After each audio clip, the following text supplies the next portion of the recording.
Hello friends, यदि supplier GST की invoice upload नहीं करता है फिर भी recipient input as credit claim कर पाए, इसके लिए हाई कोर्ट में केस डाला गया है, जिसके बारे में कि हम इस न्यूज़ में डिस्कशन करेंगे। taxhill.com के यूट्यूब चैनल पर मैं सी सतबीर सिंह आपका स्वागत करता हूं। रेगुलर अपडेट के लिए आप हमारे चैनल को सब्सक्राइब करें, नोटिफिकेशन बेल को प्रेस करना ना भूलें ताकि जैसे ही हम कोई नया अपडेट डालें आपके पास इमीडिएटली यह अपडेट पहुंच जाए। फ्रेंड्स, यदि आपकी जीएसटी या इनकम टैक्स से रिलेटेड क्वेरी है तो आप मुझे लाइव पूछ सकते हैं। हर रोज़ 7:30 PM to 8:30 PM मैं लाइव रहता हूं मेरी YouTube channel C Satbir Singh पर।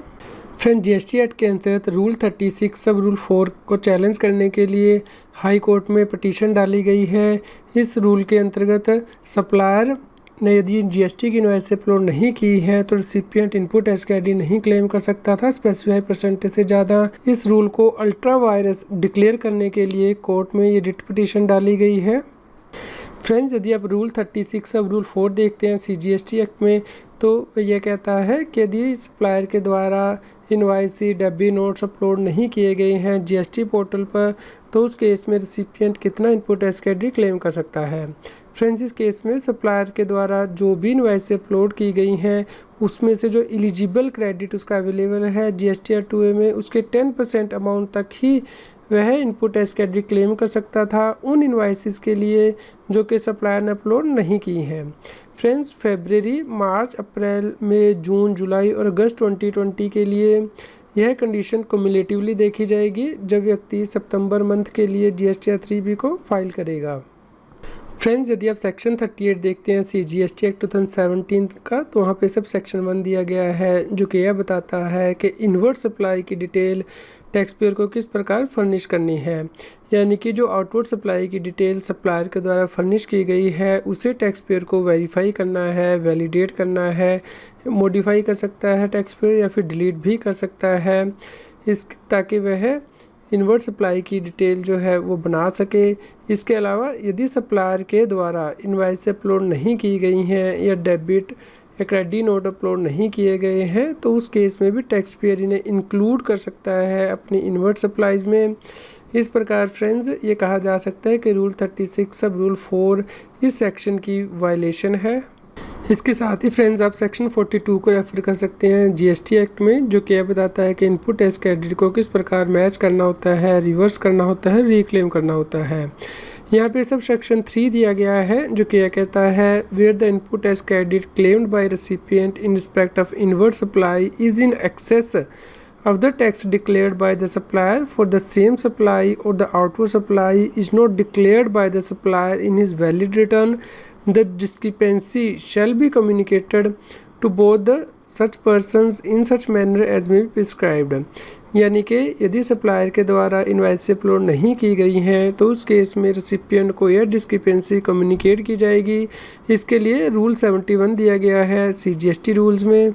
फ्रेंड्स, यदि आप रूल 71 देखते हैं सीजीएसटी रूल 2017 का तो उसमें बताया गया है कि यदि इनपुट एज क्रेडिट जो रेसिपिएंट ने क्लेम किया है उससे रिलेटेड इनवॉइस सप्लायर के द्वारा अपलोड नहीं की गई है तो यह डिस्क्रिपेंसी कम्युनिकेट की जाएगी इलेक्ट्रॉनिकली जीएसटी MS1 और जीएसटी MIS2 में कॉमन पोर्टल पे।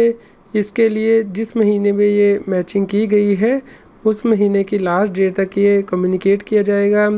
फ्रेंड्स, जैसे ही डिस्क्रिपेंसी कम्युनिकेट कर दी जाती है सप्लायर को तो उसे रेक्टिफिकेशन करनी है जिस महीने ये डिस्क्रिपेंसी कम्युनिकेट की गई है उस महीने की आउटपुट सप्लाई में। इसी प्रकार रेसिपिएंट को यह डिस्क्रिपेंसी जो कम्युनिकेट की गई है इसके लिए रेक्टिफिकेशन करनी है अपनी इनवर्ट सप्लाई में जिस महीने ये रेक्टिफिकेशन उसे अवेलेबल कराई गई है। फ्रेंड्स, यदि ये डिस्क्रिपेंसी जो है कम्युनिकेट की गई है उससे लेटर रेक्टिफिकेशन नहीं की जाती है तो उस केस में जो इनपुट टैक्स क्रेडिट है वह आउटपुट टैक्स लायबिलिटी में ऐड किया जाएगा रेसिपिएंट की। इसके लिए फॉर्म जीएसटी या 3 में एडिशन की जाएगी जिस महीने डिस्क्रिपेंसी कम्युनिकेट की गई है उसे नेक्स्ट मंथ में। लेकिन फ्रेंड्स, अभी तक जीएसटी पोर्टल पे ना तो जीएसटी MS1 स्टार्ट हुआ है, ना ही MIS2 और ना ही जीएसटी या 3 फॉर्म जीएसटी पोर्टल पर स्टार्ट किया गया है। इसलिए कहा जा सकता है कि गवर्नमेंट ने ही ये फैसिलिटी डिस्क्रिपेंसी को कम्युनिकेट करने की सप्लायर और रिसिपिएंट को उपलब्ध नहीं कराई है। इसलिए रूल 36 सब रूल 4 जो गवर्नमेंट ने बनाया है कि रेसिपिएंट इनपुट एज कैडी क्लेम नहीं कर सकता यदि सप्लायर इनवॉइस अपलोड नहीं करता है 10% से ज़्यादा, तो ये रूल जो है GST एक्ट की वायलेशन है। फ्रेंड्स, उम्मीद करते हैं आपको वीडियो पसंद आया होगा। जैसे ही हाई कोर्ट के द्वारा इस रूल 36 सब रूल 4 पे कोई जजमेंट डिलीवर की जाएगी हम आप तक पहुंचाएंगे। फ्रेंड्स, कृपया लाइक कीजिए और अधिक से अधिक लोगों तक शेयर कीजिए ताकि सभी लोगों तक ये जानकारी पहुंच पाए। यदि आप टैक्स के बारे में और अधिक जानकारी चाहते हैं तो हमारे YouTube चैनल की प्लेलिस्ट को रेफर कर सकते हैं। यहाँ पे टॉपिक वाइज वीडियो दिए गए हैं जिन्हें कि आप रेफर कर सकते हैं। फ्रेंड्स, आपके यदि कोई क्वेरी है तो आप हम ईमेल कर सकते हैं taxil@gmail.com पर। आपके न्यूज़ कैसी लगी कृपया लाइक कीजिए और कमेंट करके हमें बताइए। अधिक से अधिक लोगों तक शेयर कीजिए ताकि सभी लोगों तक ये जानकारी पहुंच पाए। अब आप मेरे चैनल CS सतबीर सिंह की मेंबरशिप को ज्वाइन कर सकते हैं जिससे कि जो एक्सक्लूसिव वीडियोस हैं सिर्फ मेंबर्स के लिए income tax, GST, finance, hit extra पर उन्हें रेफ़र कर सकते हैं। फ्रेंड, जिन लोगों ने CS सतबीर सिंह चैनल की मेंबरशिप ली है उनके लिए मेंबर्स ओनली वीडियो का लिंक इस न्यूज़ की वीडियो डिस्क्रिप्शन में भी दिया गया है और सेपरेट से प्लेलिस्ट भी दी गई है। आप वहां जाके ये वीडियो देख सकते हैं।